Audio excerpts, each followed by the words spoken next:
Well, hello, my kindred spirits. How in the world are y'all doing today? I hope that every one of you are doing great. Now, I wanted to go over just a few things with you right quick before we get started with our long, cozy chat and tell you, first of all, thank you so much for coming back every week to hear what I have to say and commenting and leaving a thumbs up on the videos. That means so much to me. And I currently have 7,560 subscribers. That's a lot of people. And I appreciate you so much, but it's a little intimidating too. But I just wanted to say thank you because so many of you have been with me from the beginning, and you're just so sweet. And we formed a little community here, and it means so much to me when you take the time to leave a comment or send an email or send letters in the mail. Even that means so much to me. So sincerely, thank you for that. That means so much. And today I'm going to talk a little bit about my trip to Tennessee that I took last week. So if you are getting ready for bed and you just want to hear what I have to say, just close your pretty eyes and you can turn your phone face down because I'm not going to show anything that you really need to see anyway. You can just listen to the sound of my voice and you can just hear what I'm going to have to say.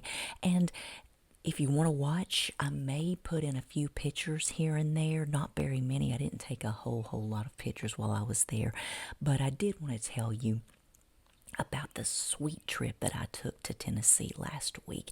And I'm going to read to you a page from this book too, and I can't wait to talk to you about this as well. But some of you may know that my father passed away almost a month ago now. It doesn't seem like a whole month has passed. It's been a whirlwind. And so he is originally from Middle Tennessee, outside of Nashville.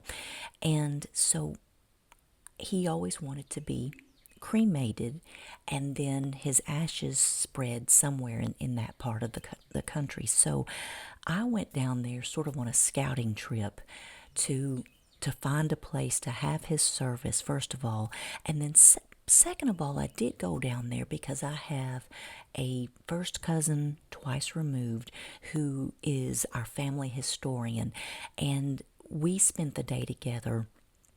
And he took me around showing me all sorts of wonderful things. So I'm going to tell you about that too. So I flew into the Nashville airport last Wednesday. And it was so neat because it just so happened that our eldest son, Nate, who only lives 17 minutes from us, was working in Florida, and he flew into Nashville before he flew on back home to Charlotte. But we were going to be there about the same time. So I stayed for a little bit after I got there and waited for his plane to arrive.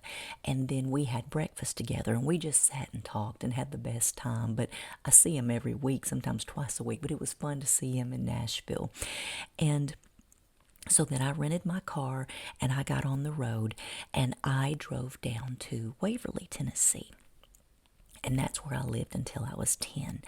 So before I got there, I wanted to go to the florist to get my cousin some flowers because she was going to be hosting me for a night. And so this is what's so fun about really small towns. Waverly, I believe, only has a population of like 4,500 people. It's a very small population. And so I called ahead of time to ask if I could get a pretty bouquet of flowers, described what I wanted. And when I got there, I started talking to her and the florist. And so she asked me who they were for. And I told her, and she said, "Oh, well, we know them. And we went to school with her husband." And they asked me, "Now, how are you related to her?" And I said, "Well, actually, I'm not related to her by blood. I'm related to her husband. Her husband's actually my cousin, not her, but I love Sarah, my cousin's wife also."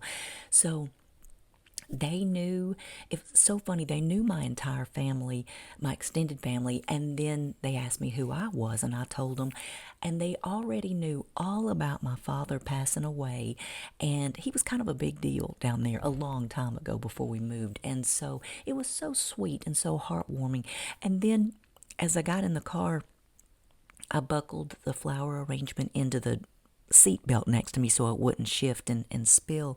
And as I was doing that, I looked up and a lady in a truck drove up next to me, and she and I made contact, and I rolled down my window. I waved at her, and then she waved at me like she knew me, and then I rolled down my window and I said, "Is that Michelle?" And she said, "Lindy, Lord, yes, what are you doing here?" And anyway, it was a lady that I had not seen since 2014. Old family friend. She was a neighbor and went to the same church as my family. But all that to say, before I took the 20-minute drive out to my cousin's home, before I even made it out there, the people had already called and ahead of time and told them, "We just saw your cousin." So it was just funny. That's how, again, how small towns are. But it was sweet. It was really sweet. So when I got to my cousin's house, another cousin was there and his wife too. And I'm so fortunate because I have such a loving extended family. And in the video last week, I believe I told you that I'm in a strange gap because I am very close to my father's first cousins. And I'm close to my first cousins too, but I'm closer to my father's first cousins, which would be, some people say second cousins, some people say first cousins once removed. However you want to say it though, I'm a generation below those people because all of my first cousins are a lot younger than I am, and I'm close to a lot of them. But anyway, there's a big age difference between all of us. But all that to say, I am so grateful to these wonderful people because I'm an adult. I'm a 50-year-old woman, and they spoil me like I'm a kid. So I got there, and they were having a delicious meal. They were preparing a delicious meal for my arrival. And I mean, fresh food too, fresh good food, and from scratch. And it was delicious, and we laughed and we talked all evening, and they live on Kentucky Lake. And so we went out and watched the sunset. Every night, it's like God paints a different picture in the sky out of watercolors, and it's breathtaking and mesmerizing to see it. And you can see the barges go across. And this is something that I learned too. Excuse me, I'm going to be scratching my nose and a lot during this. I picked up a cold. I haven't had a cold in 6 months, and I picked one up traveling. So go figure. But anyway, I think I may have told y'all wrong too last week when I said that, oh goodness, I can't remember. I think I told you that Turkey Creek flowed through Kentucky Lake. I was wrong about that. It's not Turkey Creek. It is the Tennessee River that flows underneath. And they flooded the area in the 40s to create Kentucky Lake, and Kentucky Lake powers the TVA Dam, which provides power to the area. All that to say, my cousin Roger was telling me that that part of Kentucky Lake is the only river in the world, except for the Nile, that flows north. And I thought that was an interesting tidbit. And he also said that from that area, you can go anywhere in the world because it flows into the Mississippi and into the Ohio. And I need a map to tell you the rest of the places that it flows. But anyway, you can even go up to the Great Lakes from that starting point, or down into the Mississippi and then out into the Gulf of Mexico, and just go anywhere in the world. So it was fascinating to hear that because I love geography and history especially. And so we stood out there on that dock for an hour just talking about the different creeks that feed in to Kentucky Lake there, and about my cousin Roger, how he fished there when he was a kid with some of my great uncles and his daddy and my daddy and cousins as well. Because again, our family's history is rich in that area and in Williamson County, Tennessee too. That's where all the rich people live now. We weren't those people. We sold all of our land before all of the country music singers came in and bought all of that land. And so anyway, wish we'd held on to it, but that was really fun. And then so again, when my cousin Sarah puts you up, it's better than a 5-star hotel because the bedding is comfortable. She puts little treats on the bed and waters, and she has coffee down there and writes handmade notes, and then my cousin Barry, her husband, he prayed over every meal for me specifically too, about safety in my travels. And that means a lot when somebody prays for you like that. And all of those little touches do not go unnoticed by me. I notice everything and I appreciate everything. So then the next morning, I got up and I got ready to leave. And so my cousin had also made biscuits and homemade strawberry jam, and she and her grandson had made homemade butter. So you know they have a special place in my heart if they're serving me that for breakfast. And so we ate and shared more stories. They told me about how their parents went up to Michigan because there weren't a whole lot of jobs down there in the 50s, and so a lot of them went up to Michigan to look for work and stayed up there for a little while. And one of the great uncles had actually wound up staying up there, and everybody else came back home to Tennessee. But that was neat. And then we were also eating at a table that belonged to another great grandparent, which is, it's again so fun and interesting because they hold on to a lot of antique pieces that were meaningful, that were family heirlooms, and I do that as well. And my cousin Sarah quilts, which is endearing to me, and I wish that I could have stayed longer because she would get tired of me being there, I think, because I soak up everything that she does because she's so interesting, and so we're so much alike, and I just adore her. I think the world of her, and so it's just wonderful. And so then I left their house and I headed over to Hurricane Mills, Tennessee, which was about a 20-minute ride back into town, but then up Highway 13. If any of you are familiar with that area, it's where Loretta Lynn's Dude Ranch is, but it's on back in there where my Page family is from. And so I was staying with my grandmother's people the first night, but then the second night, or the second day, I visited my grandfather's people. And so my cousin Andy, who is the same generation as my grandfather. There's 20 years difference between them. My grandfather would have been 100 this year had he lived, and Andy, his first cousin, is 80. So there's a 20-year age difference. But my cousin Andy is still alive, and you would think he was 25 years younger because he is spry and smart as a whip. But I went out to his place, and the place that he lives was built by my 5th great-grandparents, and they were the Shannons. And they have that family history contained in one area because you have the old home place that was built, and then across the way you have the old family cemetery, and a lot of that family is buried out there.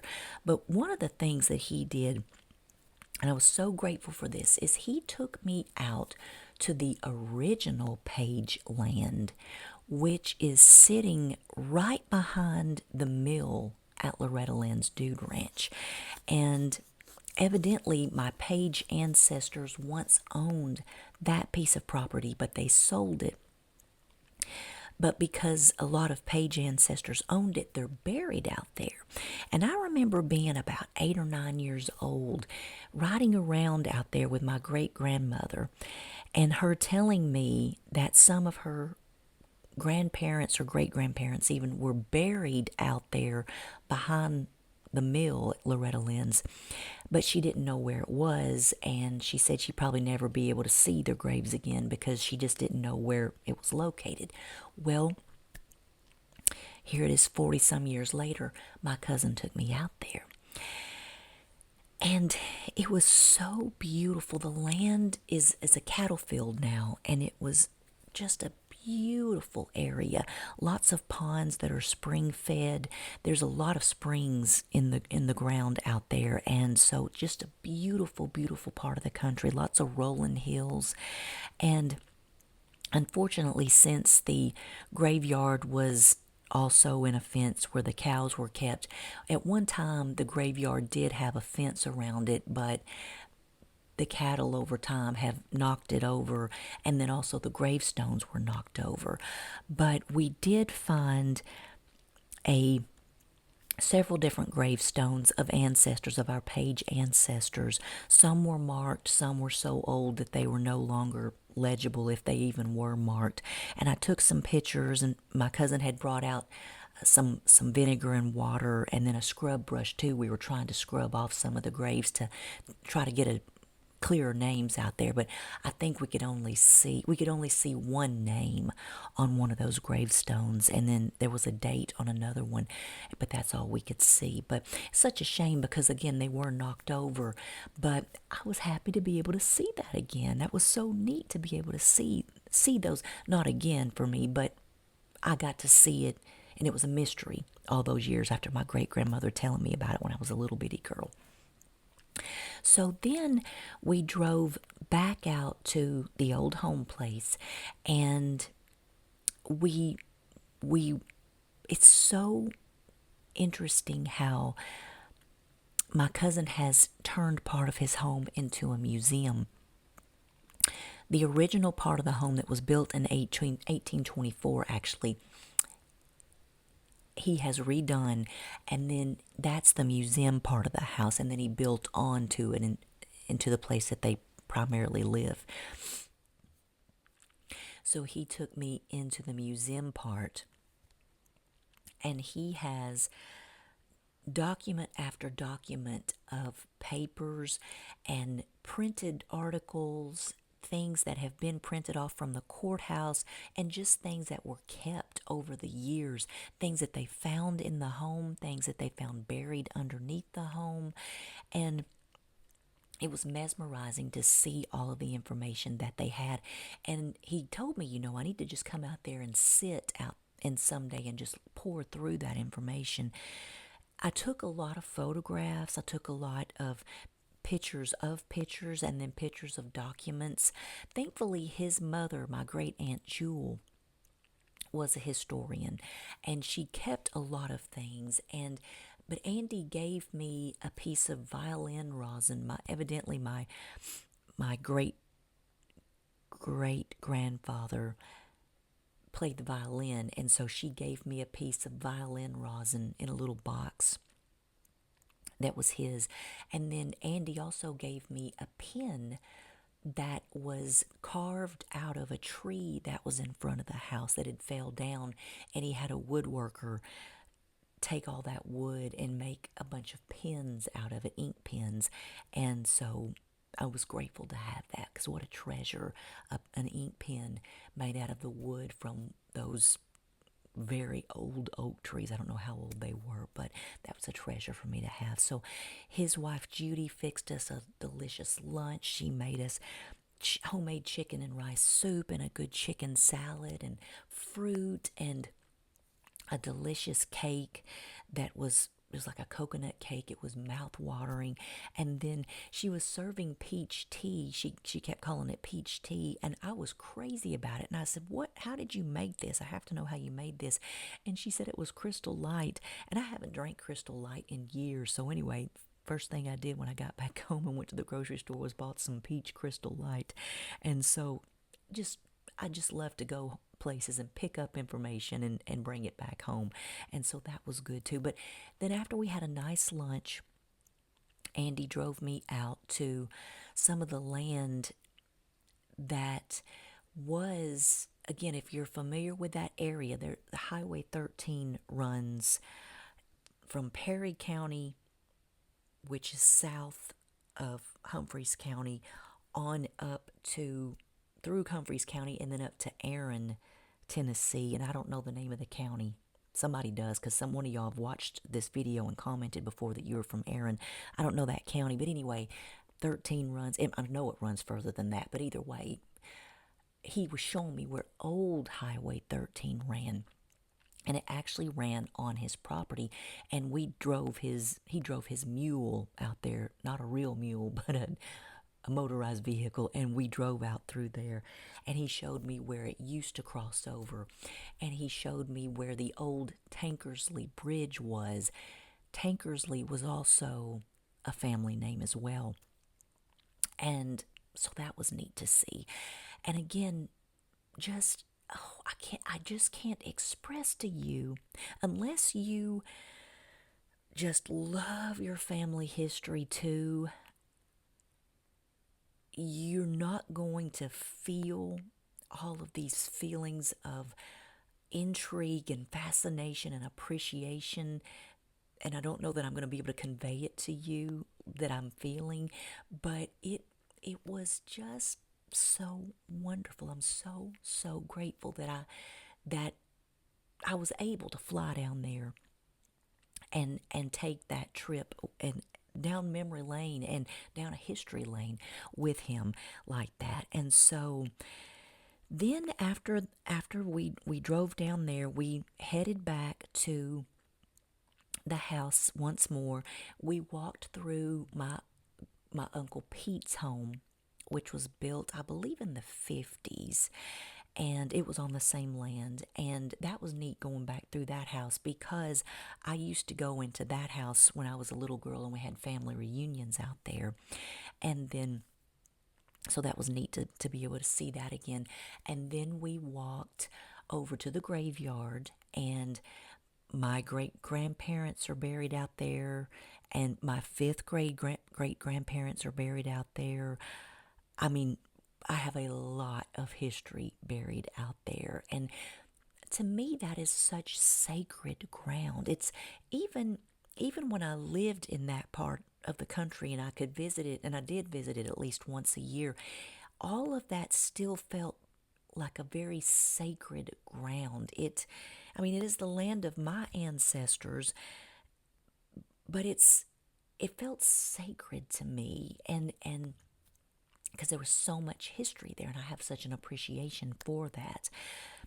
So then he told me some more history about some of the family members buried out there.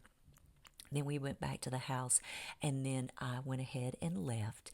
And it was getting to be about 5:30. And so as I drove back into town, and I'm not going to cry this time either, and I don't mean to make y'all sad when I relate this story to you, but I drove around to another little home that my parents lived in until I was 2 in town, and I was a little bit sad because it did not look the way it did when my parents lived there. They kept it very neat. But all that to say, I think I've told you this before, my parents only paid $16,000 for that little house in 1973. And it was fully furnished. I mean, all the way down to the silverware. It was fully furnished. And in my home, currently, I still have a lot of those pieces of furniture, as well as some of the silverware that was in that house. And so that was kind of neat to see that again. And then as I was driving through, I was kind of driving through some of the old neighborhoods that I remember going through as a child, the old library, and again, it was getting to be about 5:30, and I was getting hungry, and I drove past the old neighborhood on Commerce Street where I lived until I was 10, And that's when some of the tears started flowing. And because I kind of thought about my mother frying potatoes in that house and the smell of supper being cooked. And that's when I got a little teary eyed. I also got really teary eyed too because that whole neighborhood suffered a severe flood back in 2021, and a lot of people died in the town, and a lot of the homes were wiped off their foundations. One home burned, an old babysitter's home burned during the flood, and a lot of the homes were so destroyed they just had to be razed. Razed? That's not the right. Is that the right word? I don't know. razed. I think that means shoveled down. But anyway, so everything looks really changed out there, and so that kind of makes it hard too because the old feeling is no longer there. But anyway, it was good to go back and see that. So I drove on up to my hotel in Dixon where I was staying, and called my other cousin who lives in Bellevue, and we made a plan to meet up for lunch the next day. And so I took a good bath and called my husband and told him about the day and went to bed. Oh my goodness, I forgot a big important part. Let me back up a few steps. I can't believe I forgot this part. After I left my cousin Andy's house, I called my great uncle Wesley, who also lives off of Bold Springs Road in Hurricane Mills. Well, it's actually McEwen, Tennessee. And I went over to see him real quick.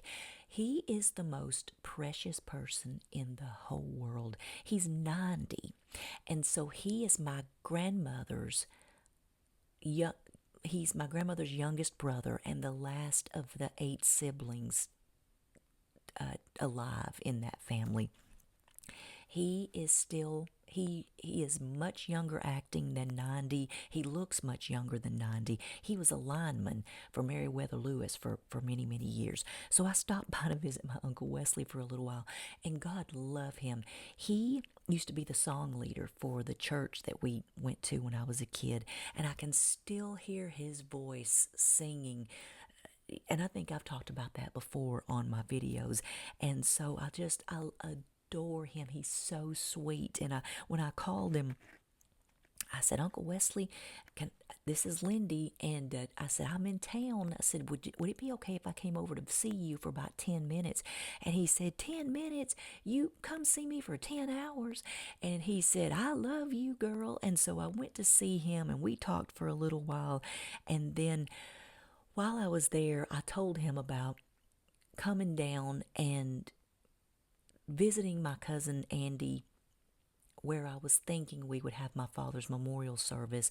But then as I got to thinking about it, I didn't want to intrude on my cousin and his home place because I don't know, it seemed like too much to have a bunch of strangers come to your home and have a memorial service. And so I just got to thinking I'm going to change venues because I don't know, I just felt he was so kind and sweet about it, but I just didn't want to impose on him. So what we're going to do instead, and it was my Uncle Wesley's idea, we're going to have the memorial service at the fellowship hall at the church that I went to church at as a kid. Now, my parents didn't really go to church there. I was always taken to church by my aunts and uncles and grandparents, but that's okay.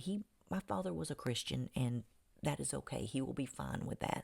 It was more important where his ashes were dumped, spread instead of where the actual memorial took place. But it's air conditioned too, so it'll be inside. So anyway, we've got that settled, and I was so grateful for my Uncle Wesley to offer that up. So that we've got that settled, and I'm so glad about that. While I was there too, I visited an Amish store on Highway 13, and I believe it's called Overholt's. I had a piece of paper about it, and I don't know where it is now, but I believe it's called Overholt's Country Store, if I'm not mistaken, but it's run by Mennonites. And it's full. I love a Mennonite store. Oh my goodness, because it's bulk products, first of all. And second of all, a lot of times they have sandwich shops in the back. Oh, you talk thinking about it. I love it, love it, love it, love it. They have lots of good sweets. I avoided the sweets. The sandwiches are to die for. And so I got some bulk spices, I got some sandwiches, I got a salve. And as I was looking, I picked up, let me see if, hang on just a minute, I'm going to get it. Okay, I'm glad I got up. My legs were getting a little bit stiff sitting there on this couch for so long.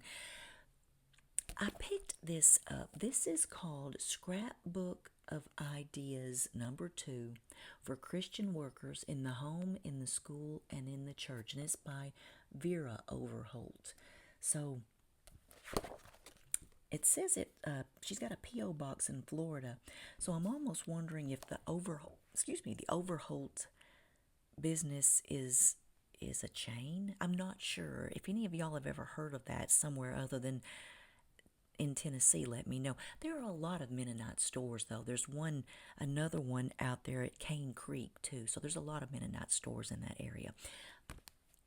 I picked up this book. I looked at it, put it down, wandered around the store, put a few more things in my basket, but went back to this. And I'll tell you why. It is full of some wonderful snippets. It has poetry. It has articles. It talks about the Bible. It tells you, it has little games and things. It has different puzzles to work. Again, lots of articles. And it reminded me a lot of when my children were younger. And I am a Christian, but well, like with anything, you kind of take some pieces and you pull out some other pieces, because I don't always agree with some of the things that the people in organized religion tend to say. And so I pulled away pretty severely from it for a long time. And that's not a good thing. And so, because we all need a guidepost, we all need a moral compass. And so, not that I got away from my moral compass, but I just pulled away from God, I guess is the way you could describe it, and sort of became a lot more worldly in my thinking for a time. And seeing this book pulled me back to a place where I was once upon a time, and it's a good place, and it's a sweet place, and it's a calmer, happier place too. And so I bought it, and it was $15. And I've been every night, instead of doom scrolling, and isn't that ironic that I'm coming to you from a social media platform, but instead of looking at YouTube, I have been looking through my little book, and also in conjunction rereading my Bible again, and pairing up some of the things I've read to this. And I'm not trying to witness to you. I'm just sharing with you some things. But it's been really nice. And I because of that, and some of the things that I alluded to in my last video from the Presley Girls and Celebrating Appalachia's channel too, I want to do a disconnected summer, and summer of unplugged. And I'm not going to stop making videos, but I'm going to stop consuming so much content on social media, because I want to clear my mind of some of the ideas and things that I have been fed over the past 5 years. And again, this started happening about 5 years ago, where I kind of started pulling away, and I just want to jump back into that. So I don't know where I was going with that except to say that Overholt little store was a really cool place, and if you ever get a chance to go there, I would encourage it. The most beautiful, sweetest Mennonite girl was there, and she was talking to me, and we were just talking about some of the products that I'd purchased, and she was so sweet and so kind. And I just, anytime I go to Amish or Mennonite stores, I enjoy myself immensely because I love to buy their products. I'm going to read to you a snippet from this book. It's called A People and Their Quilts, and it's by John Rice Irwin. This is going to be a long video because I've got a lot to tell you about this too. So, two things. I was at my cousin Sarah's. She is a quilter. She was working on a quilt with her sister, and she showed it to me. It's absolutely gorgeous. When I got back home, our son Wesley got back from Hong Kong on Monday, and his fiancée Sophie came over, and we were talking, and I told her that here in another couple of weeks we'll need to go pick out their fabric for their wedding quilt so I can get started on that, making it like I did for our oldest son and his wife Rachel. And so I got out a quilting book and showed her, what the pattern was going to look like, and so she could show me her configuration. And then that made me think of this book. It's one of my most favorite books in the world because it is set in Tennessee. It was written by John Rice Irwin, and if you're unfamiliar with him, he is the one who founded the Museum of Appalachia. Now, he passed away a few years ago now, but he was a white-haired old gentleman with white eyebrows, just very distinguished, and we used to visit the Museum of Appalachia when I was a kid in school. And every year they would have something called homecoming. And they would have people all over the museum doing demonstrations of things done in the old-fashioned way. And then they had an anvil shoot on the 4th of July. And they had bluegrass singers. It was mesmerizing. It was wonderful, wonderful, wonderful. So John Rice Irwin has written some books too, and he's just a prolific writer, was a prolific collector of antique implements, and one of our nieces was actually married out there at the Museum of Appalachia. They have a wedding venue out there now, and so it's a place that's very near and dear to my heart. So I purchased this book. I actually purchased it at Fall Creek Falls way back in 2009, and I have read every single story from this book, and there are photographs, some colored photographs, and then a lot more black and white photographs. Well, there's a lot of color there, but right here there's some colored ones, and he gives stories from people who either quilted these quilts or their relatives who quilted the quilts. And I love a quilt and I love a story. So this book is just one of my favorites. But this story in particular has always resonated with me, and I wanted to read it to you too because I think that it will resonate with you as well. So I've even highlighted it. It's that important to me so that I can find it. All right. So now this was written. This is John Rice Irwin's words. And he says, in 1962, as a superintendent of schools in Anderson County, Tennessee, I visited a home in a remote section of the Cumberland Mountains to determine why none of the 13 children were attending school. My attendance teacher told me that many children were missing school because of a lack of clothing, and I wanted a first-hand look. The house consisted of only 2 ordinary-sized rooms, and both were all but void of furniture. One room served as a kitchen, but it only had a tiny laundry-type stove, a small table, a crude plank bench, and 2 or 3 chairs. The other room had 2 beds, a threadbare couch, and no heat. There was, of course, no inside plumbing, and I never knew how far they had to carry their water. The house was dark, lighted only by one curtainless window. At first I didn't notice the contents of the big bed in the corner of the room, but as my eyes adjusted to the dim light, there slowly appeared the forms of 6 small bodies in the bed, with only their heads peering from the heavy quilts. They were wide awake, perfectly still, and deathly quiet.